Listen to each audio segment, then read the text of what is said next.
Ukraine पर भीषण हमले शुरू कर दिए हैं। नए रूसी हमलों की शुरुआत ही इतनी घातक और खौफनाक है कि जेलेंस्की 24 घंटे के अंदर ही नेटो और अमेरिका भी सीधी मदद की गुहार लगाने लगे हैं। इधर रूसी मीडिया का दावा है कि इस बार यूक्रेन पर रूस के तब तक सीरियल अटैक होते रहेंगे जब तक कि जेलेंस्की का यूक्रेन सरेंडर को तैयार नहीं हो जाता। फूंक डाला यूक्रेन, पुतिन का आखिरी युद्ध शुरू। क्या पुतिन को हराना नामुमकिन? क्या अब जेलेंस्की करेंगे सरेंडर? यूक्रेन पर सीरियल अटैक, 5 प्रांतों पर पूरा कब्जा। लगभग 40 महीने से रूस यूक्रेन जंग चल रही है और अब जंग ऐसे मुहाने पर पहुंच चुकी है जहां या तो अब रूस तबाह हो जाएगा या फिर यूक्रेन भस्म होगा। रूस के साइबेरिया इलाके में जिस तरह से यूक्रेन ने 117 आत्मघाती ड्रोन से रूस के 5 सैन्य एयरबेस को तबाह किया है, उसने पुतिन को अब पूरी तरह से बेकाबू कर दिया है। अब तो वॉर एक्सपर्ट्स भी कहने लगे हैं कि जेलेंस्की ने भले ही रूस पर हुए इस हमले को करने में 18 महीने का वक्त लगाया हो, लेकिन अब रूस 18 हफ्ते में पूरे यूक्रेन को रौंद कर रख देगा। 5 एयरबेस पर हमले के बाद से यूक्रेन पर रूसी हमले शुरू हो चुके हैं। दावा किया जा रहा है कि रूस के ये हमले सीरियल अटैक की तरह लगातार होंगे और यूक्रेन के सभी डिफेंस सिस्टम को तबाह करने के बाद यूक्रेन के बड़े इलाकों में कब्जा किया जाएगा। हालात ये हैं कि तुर्की के इस्तांबुल में हुई मीटिंग के बाद रूस ने यूक्रेन को 2 टूक संदेश दे दिया है कि अब रूस के सामने जेलेंस्की के यूक्रेन को सरेंडर हर हाल में करना होगा।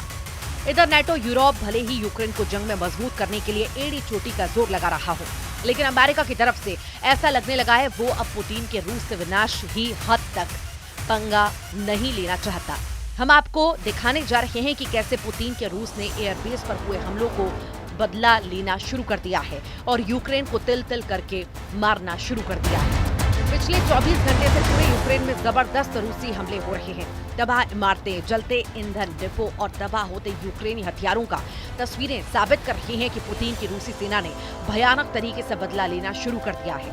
ऐसा लग रहा है रूस अब यूक्रेन से सीज फायर पर कोई बातचीत नहीं करेगा। जिस तरह से क्राइमिया पुल पर लगभग 1100 से 1200 किलो के बम धमाके से यूक्रेनी सेना ने हमला किया, उससे रूसी सेना को और ज्यादा भड़का दिया है। पहले रूस के 5 एयरबेस पर यूक्रेनी हमले और फिर क्राइमिया के पुल पर यूक्रेनी हमले ने साबित किया कि जेलेंस्की का यूक्रेन आग के साथ खेल रहा है, जिसके पीछे कहीं न कहीं जर्मनी, फ्रांस, ब्रिटेन जैसे देश मौजूद हैं। लेकिन पुतिन ने जिस तरह से ट्रंप के साथ 75 मिनट की फोन वार्ता के तुरंत बाद यूक्रेन पर हमले शुरू किए, वो साबित करते हैं यूक्रेन के बहुत बुरे दिन शुरू हो चुके हैं। रूस ने 5 जून की सुबह से यूक्रेन पर बड़े पैमाने पर मिसाइल और ड्रोन हमले किए, जिसमें राजधानी कीव समेत 12 शहर शामिल हैं।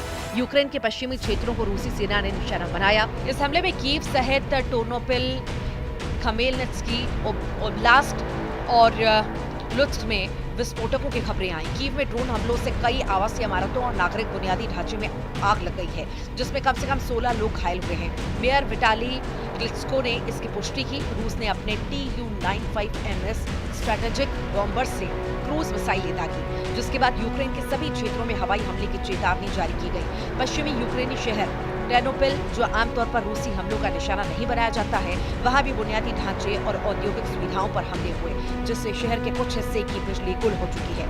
लुत्स्क में भी हताहत होने की खबरें आई हैं, जहां एक अपार्टमेंट की छत, वाहन और व्यावसायिक संपत्तियां क्षतिग्रस्त हुई। यूक्रेन के उत्तरी शहर प्रिलुकी में एक ड्रोन हमले में एक आवासीय इमारत ढह गई, जिसमें 1 साल के बच्चे, उसकी मां और दादी सहित 5 लोगों की मौत हो गई। इस वक्त रूस पूर्वी और पश्चिमी यूक्रेन पर बेहद तेज हमला कर रहा है। जो जानकारी मिल रही है उसके मुताबिक डोनेस्क, खेरसोन, खार्किव, सुमय और चर्निव, निकोलाइव, जापोरिजिया, लुहांस्क और बेद्यांस्क के इलाके शामिल हैं। रूसी सरकार के प्रवक्ता पहले ही कह चुके हैं कि रूसी सेना अपनी तैयारियों के साथ लगातार हमले करती रहेगी।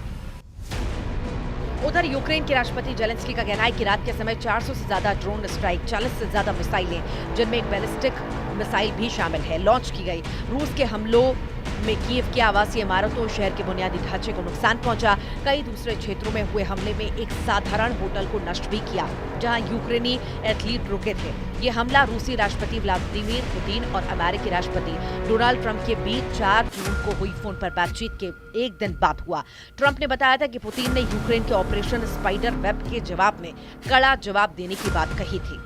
तो वहीं ब्रिटेन में मौजूद रूस के राजदूत आंद्रेई केलिन ने यूक्रेन के ऑपरेशन स्पाइडर वेव के लिए ब्रिटेन को आंशिक रूप से जिम्मेदार ठहराया और चेतावनी दी कि तीसरे विश्व युद्ध को भड़काने की कोशिश हो सकती है। केलिन ने दावा किया है कि इस तरह के हमलों के लिए उच्च तकनीक और जियोस्पेस्ड डेटा की जरूरत होती है जो ब्रिटेन और अमेरिका के पास है। उन्होंने साफ तौर पर कहा है कि इस हमले में ब्रिटेन की भूमिका हो सकती है, जबकि ट्रंप ने अमेरिका की किसी भी भूमिका से इनकार किया। यूक्रेन ने रूस के 5 एयरबेस पर हमले करके रूस को भारी नुकसान पहुंचाया। यूक्रेन ने दावा किया था कि उसने ड्रोन्स की मदद से रूस के A-50, Tu-95, Tu-22, M3 और Tu-160 विमानों को निशाना बनाया। इस हमले के बाद व्लादिमीर पुतिन आग बबूला हो चुके हैं। रूस यूक्रेन युद्ध में जहां एक तरफ ड्रोन और टैंक सुर्खियों में रहे, तो वहीं अब एक और हथियार चर्चा में है, Zircon hypersonic anti ship missile. ये कोई आम मिसाइल नहीं बल्कि एक ऐसा हथियार है जिसे रूस अपना गेम चेंजर बता रहा है। खबर है कि यूक्रेन पर रूस इन मिसाइलों से जमकर हमले करेगा। अब रूस लगभग 1200 दिनों से चल रही जंग को और लंबा नहीं खींचना चाहता।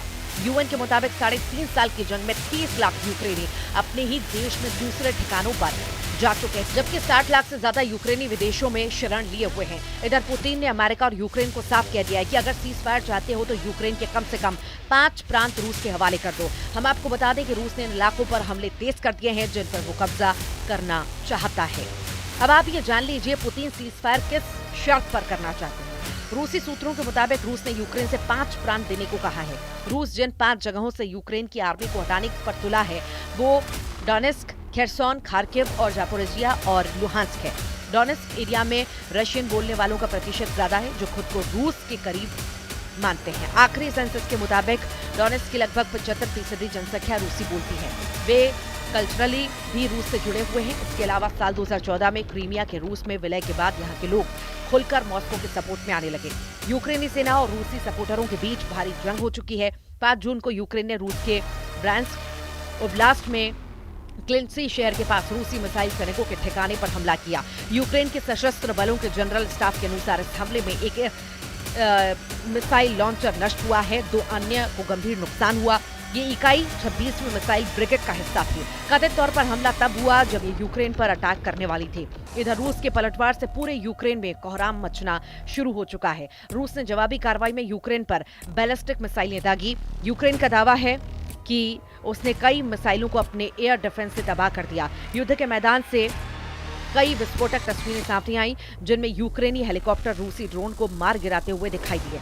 रूस ने कब्जे वाले इलाकों में अपने SM डिफेंस सिस्टम को तैनात कर दिया है। नाटो देशों ने यूक्रेन को 20 बिलियन यूरो की आर्थिक सहायता की घोषणा भी की है। लेकिन सवाल उठता है, क्या अब नए तेवरों के साथ शुरू हुए रूसी हमलों को रोकना यूक्रेन के बस की बात है या नहीं?